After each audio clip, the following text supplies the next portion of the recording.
उच्च न्यायालय, वकील संघ, औरंगाबाद बेंच, मुंबई हायकोर्ट याचे पदाधिकारी अध्यक्ष ॲडव्होकेट कदम सर, सचिव ॲडव्होकेट पाटील सर यांनी आज 23 तारखेला जी नोटीस रिलीज केली त्यानिमित्त 24 जुलै रोजी क्रांती चौक, छत्रपती संभाजीनगर येथे जे डेमॉन्स्ट्रेशन केलं त्या डेमॉन्स्ट्रेशनला ग्राउंडवर जाऊन आम्ही जे माहिती गोळा केली ती माहिती गोळा करून ही माहिती आपण ह्या व्हिडिओद्वारे आपल्याला प्रदर्शित करीत आहोत. दुसरं, मी ज्यावेळेस ह्या पदाधिकाऱ्यांना विचारलं की हे लोकेशन का, तर ह्या लोकेशन साठी छत्रपती शिवाजी महाराजांचा जो न्यायाचा मार्ग आहे तो न्यायाचा मार्ग सर्व ह्या गव्हर्नमेंटने तो आदेश समजून स्वीकारावा आणि फुले शाहू आंबेडकर ह्या विचारधारावर जी इंडियन आणि त्या विचारधाराचा पाया पकडून इंडियन कॉन्स्टिट्यूशनला बळकट करण्यासाठी, लोकशाहीला बळकट करण्यासाठी हे डेमॉन्स्ट्रेशन करीत आहोत. ह्या डेमॉन्स्ट्रेशन मध्ये विद्यार्थी जे क्रिमिनल नाहीत, विद्यार्थी जे त्यांच्या न्यायासाठी लढत आहेत आणि विद्यार्थी ज्यांच्याजवळ कोणत्याही प्रकारचे हत्यार नाही, कोणत्याही प्रकारचं गिल्टी इंटेन्शन नसताना सुद्धा दिल्ली पोलिसांनी जो लाठीचार्ज केला तो अन्यायकारक आहे, तो करायची गरज नव्हती. तर याच उद्देशापोटी आजचा हा निषेध डेमॉन्स्ट्रेशनचा कार्यक्रम आहे. डेमॉन्स्ट्रेशनच्या माध्यमातून वकील मंडळी आणि विद्यार्थी मंडळी हे त्यांचं मनोगत काय व्यक्त करतायत हे आपण या व्हिडिओतून बघूया. दिल्लीमध्ये नीटचा पेपर फुटी प्रकरणात आंदोलन करत असताना त्या विद्यार्थ्यावर या सरकारने, मोदी सरकारने अचानकपणे हल्ला करून अनेक विद्यार्थिनीला एकदम जखमी केलेले आहे. कोणताही त्यांचा दोष नसताना शांततापूर्ण वातावरणात आंदोलन करत असताना त्यांच्यावर जो अन्याय केलेला आहे त्या अन्यायाविरुद्ध आम्ही उच्च न्यायालयाचे वकील संघ व जिल्हा न्यायालयाच्या वकील संघातर्फे त्यांचा जाहीर निषेध आम्ही इथे करत आहोत. त्या निमित्तानं आम्ही इथे जमलेलो आहोत.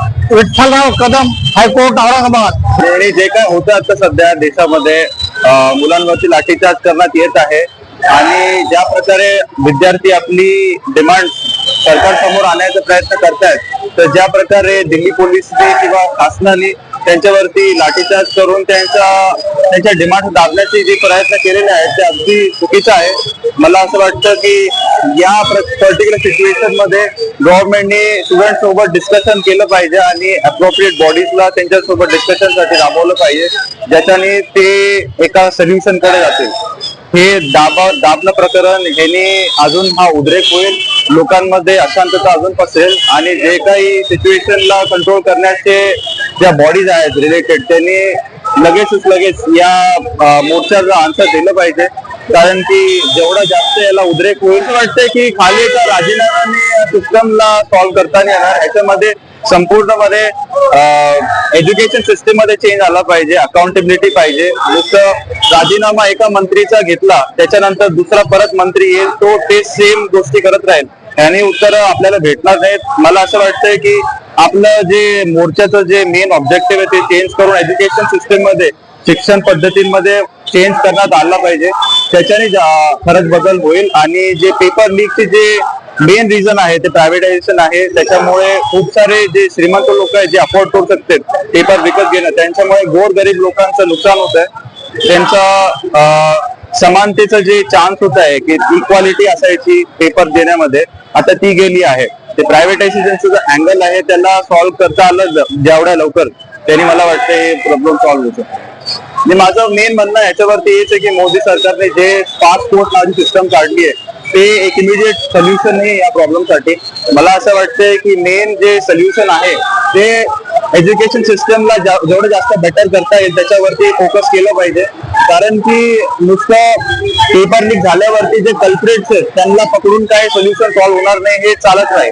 तर एज्युकेशन सिस्टमला जेवढं ते लवकर रिझॉल्व्ह करता येईल त्यांना जास्त चीटिंग प्रूफ न केल्यानेच या प्रॉब्लेमचं सोल्युशन निघू शकतो. या वकिलांनी जे सहभाग घेतला त्याला तर मी पूर्णपणे सहयोग करतो, कारण की जे सुप्रीम कोर्टच्या जस्टिसने स्टेटमेंट यावेळेस दिलं की त्यांना मुलांवरती जे लाठीचार्ज झालाय त्याला बघायला वेळ नाही, हे अगदी it's like a shameful thing. कारण की एक सुप्रीम कोर्टच्या जस्टिस कडनं आपण ही अपेक्षा ठेवतो की ते मुलांची व्यथा ऐकतील, पण त्यांनी हे म्हणून टाळलं की आम्हाला वेळ नाहीये.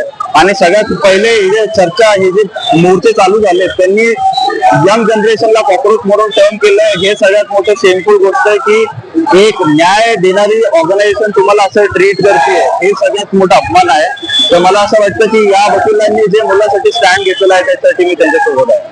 लाठीचार्ज झाला, तो लाठीचार्ज होण्याची गरज नव्हती. विद्यार्थ्यांजवळ कोणत्याही प्रकारचे हत्यार नसताना, कोणताही गिल्टी इंटेन्शन नसताना पोलिसांनी जो लाठीचार्ज केला तो त्याला आम्ही निषेध करण्यासाठी सर्व वकील मंडळी इथे क्रांती चौकामध्ये आलेली आहे. कारण क्रांती चौकामध्ये जे शिवाजी महाराजांचा जो पुतळा आहे, शिवाजी महाराजांनी त्यांच्या आयुष्यामध्ये न्याय दिला, तर त्यांचा आधार घेऊन आम्ही इथं क्रांती चौकात जमा झालेलो आहोत.